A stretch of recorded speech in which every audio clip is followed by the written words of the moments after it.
About 4 years, I was living what most men would consider the dream life. You know, I had parties, I had women, I had all of these things that men dream of, at least in America.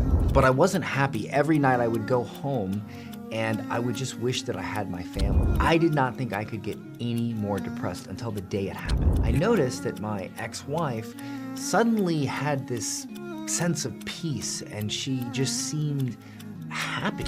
And so I asked her, I said, you know, what's going on? Like, what are you doing? And she tells me, well, I decided to convert to Islam. You have to understand that I'm American, and in America, we are programmed to hate Muslims. And so when she told me this, I was devastated, and I immediately, I'll be honest, I became aggressive. So then my wife was smart enough to hand me the Quran.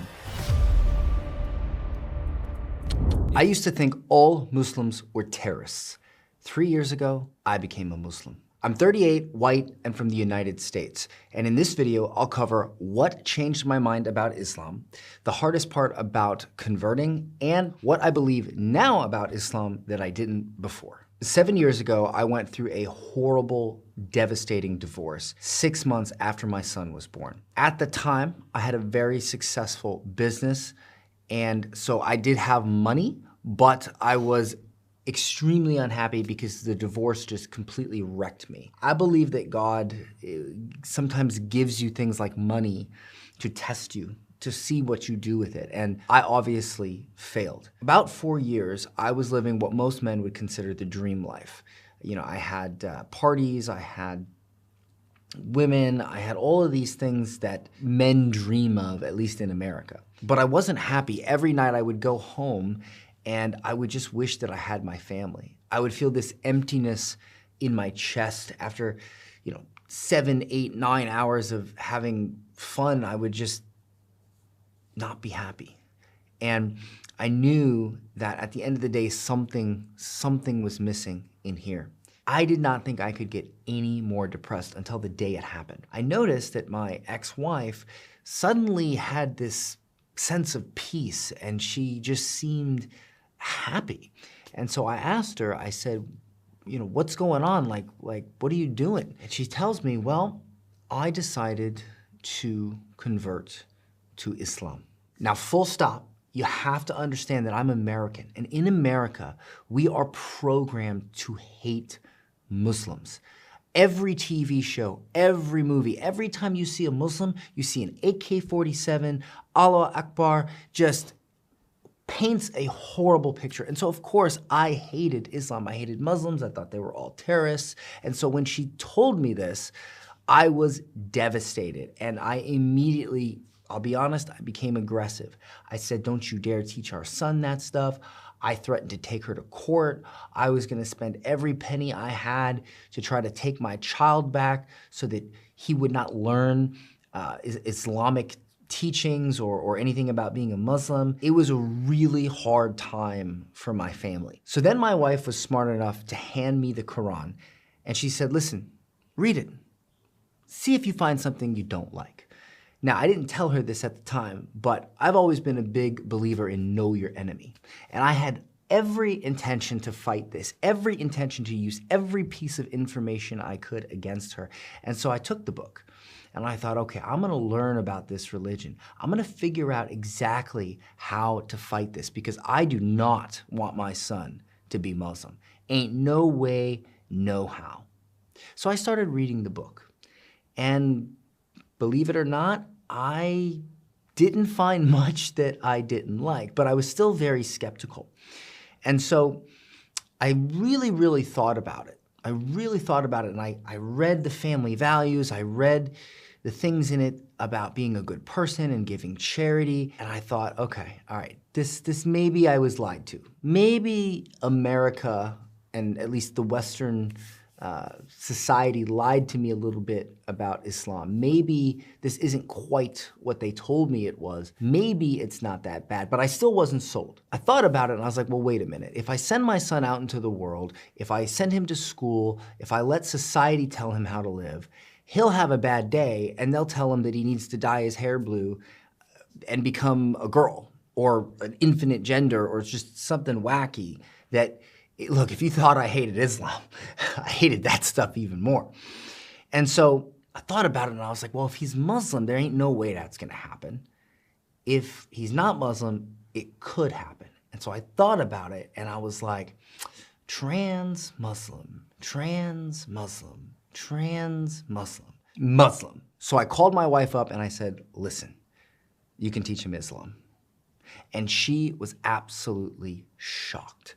But I was making an executive decision as a father, in my mind, at the time, the lesser of two evils. Now, at this point, I really needed to understand the religion that my son was going to be taught. So I actually picked up the Quran and I started reading it.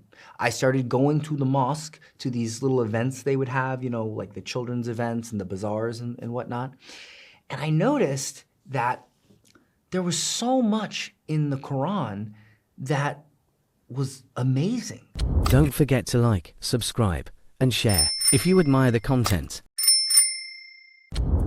There was so much about the religion that was literally like, if you were to take how the West paints a picture of Islam, and you put it here, and then you put the actual religion of Islam here, they're like two completely different religions. And so I began to feel like I was lied to. Like I was told, hey, these people are bad, they believe in X, Y, Z, but in reality, they believed in ABC. And so I also noticed that when I went to the mosque, if there was a poor person, the imam would ask for money, you'd give him the money, and he would hand it to the poor person. And the mosques were just as nice as they needed to be to get the job done. When I remember going to because I grew up Christian, when I went to Christian churches, I remember the preachers having, you know, sometimes a Rolls Royce, and they would just waste money on things. And look, no shade against Christians, but for me, it just seemed more genuine to give money and have them immediately hand it to a sister who needed it, who was struggling to feed her family, not put it in a collection jar and just hopefully maybe it'll make its way through the Rolls-Royce dealership, maybe to the poor people. And so I just noticed all these things and I thought, man, this is a beautiful religion. Now, at the time, I was dating a girl and it was going well, but for me, there was things that I did not agree with that were very Western. Things like, you know, hanging out with other guys privately and, you know, going on trips by yourself while hanging out with other men, and just things that I was not comfortable with, and it created conflict, and I ended the relationship. Now, I did not really realize this at the time, but that was a very Muslim thing to do. Like if you have a relationship with a man or you're married or something like that, you shouldn't be hanging out with other dudes. It's just like a basic. And I didn't need to be Muslim to feel that way. And so, you know, that relationship ended and I was very depressed because now I had no one. I still was unmarried. I couldn't see my son all the time. And so my wife, my ex-wife at the time, noticed how depressed I was and she sent me a tafsir. And it was called Message for the Sick, because I was really, really depressed. And again, I reiterate, I had a lot of blessings in my life. Money, health, things like this, my parents both being alive, and I was still so miserable. And so she sent me this Message for the Sick. I read it, and when I read it,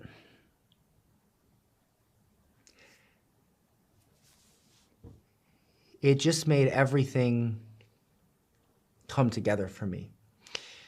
And I read it, and I said to her, I said, we were actually in the car when I read it, and I said, take me to the masjid. I should have done this a lot sooner. And I went to the masjid, and I took Shahada. And everyone was around, and they were treating me like I was like a superstar, you know, like I didn't even understand why at the time. It was, you know, because all your sins are forgiven, everything is forgiven, and you're like the cleanest of them. And You know, I had noticed before that the Muslims were the nicest people I had ever met. But now I really saw it. And they were so welcoming, and it was an amazing experience. And it felt like all this weight, all these horrible things I had done, all these sins and these things that were not what I believed myself to be as a person, outside of what I wanted my character to be, all these things weighing me down that I felt horrible about and that I felt like I could never, ever make up for, were all gone. And I made a promise that day that I would stick to not committing major haram, meaning like riba, zina, like, you know, all the major stuff. And I would obviously try my best for the minor.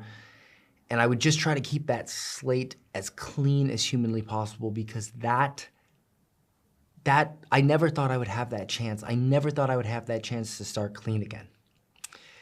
And so that is how I changed my mind about Islam. Once I converted or reverted, I said to my wife soon after, I said, listen, you're Muslim, I'm Muslim. I'm a completely different person. You know, of all things that are permissible, that Allah hates the most is divorce. I said, let's get our family back together. And she agreed, and we did. And we got remarried.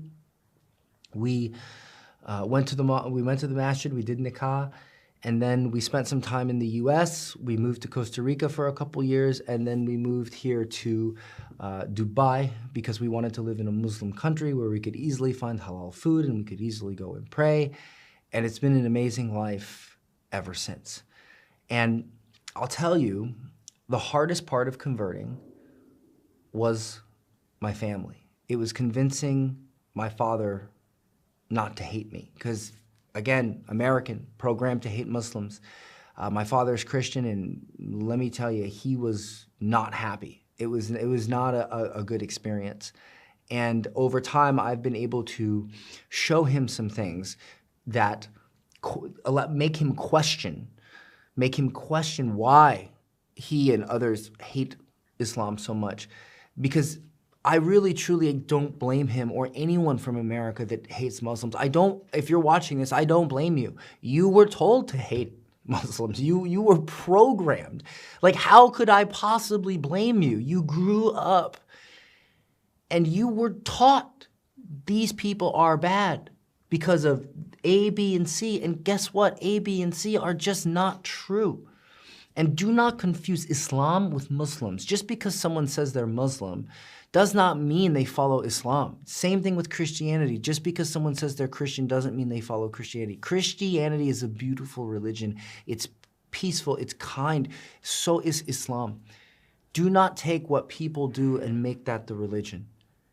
And so I don't blame you.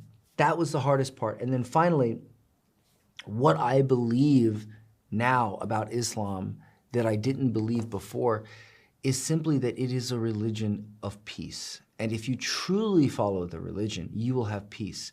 I never once have to worry about my wife going and having lunch with another man. Like, that's not even a conversation, you know? I don't have to worry about her going out and partying. I don't have to worry about any of the things I had to worry about with women in America. I don't have to worry about my life getting derailed with drugs and alcohol because, mashallah, I have not drank in 3 years. I cannot express enough how good your life will be when you follow the system. And Islam is a beautiful system for peace and happiness and just having your life together. Now, one more thing I forgot to mention. When I converted to Islam, it almost made me go broke, almost put me in the poorhouse. You see, the company that I had started in the United States was a business consulting company. And when you own a business in the United States, it's very easy to get loans and funding to get help with your business. So, mashallah, my company did amazing. I mean, we were making a lot of money. And most of that money, 60%, came from other businesses that would get a loan pay us in full for our consulting, and then they would make payment. So it was riba. And so the day I became Muslim, I decided no more. And I did not accept these clients anymore. So imagine for a moment that 60% of the revenue, 60% of your income gone. You still have the same expenses. And honestly, we were running at profit margins that once we lost that 60%, we were pretty much break even. So any moment of struggle, I'm now costing myself money. And so it was very difficult. I didn't make money for 2 years. I broke even. Alhamdulillah, I had real estate and I had other things that did very well for me. And so I was okay, but my business almost went under. Now, thankfully, I was able to figure out a way to turn it around and make my company profitable again. But it's still not what it was because I cannot accept interest, and I won't accept interest. And so I decided to start some businesses over here in this region that help Muslims. Inshallah, those businesses will do well and I won't have to rely on the American business.